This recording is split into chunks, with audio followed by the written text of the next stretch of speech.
দেখেনো মিলে কি না। মোটিভেশনাল স্টোরি বিল্লাল রাজু, প্রকাশকাল 01-09-25।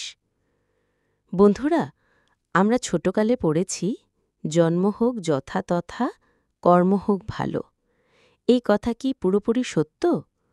আমার মনে হয় পুরোপুরি সত্য নয়।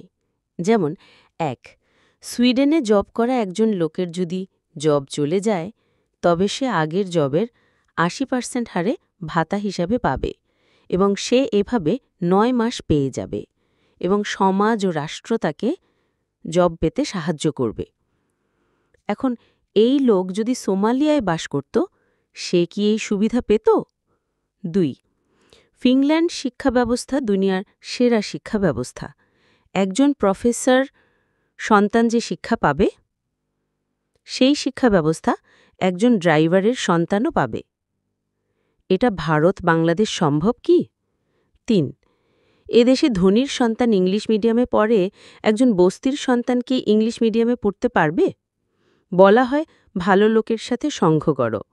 বস্তির সন্তান কি ইংলিশ মিডিয়াম পড়া ছেলের সাথে বন্ধুত্ব করতে পারবে? বা ধনীর সন্তানের বাবা মাতা মেনে নিবে? বলেন। 4, পৃথিবীর সেরা ধনী ওয়ারেন বাফেট যদি বাংলাদেশে জন্মাতেন, তিনি কি সেরা ধনী হতে পারতেন? তাহলে বাংলাদেশকেও পৃথিবীর সেরা ধনীর তালিকায় নেই কেন? আমার তো মনে হয় তিনি সেরা রাজনীতিবিদ হতেন। আল্লাহ সবাইকে শুভ বুদ্ধি দান করুন।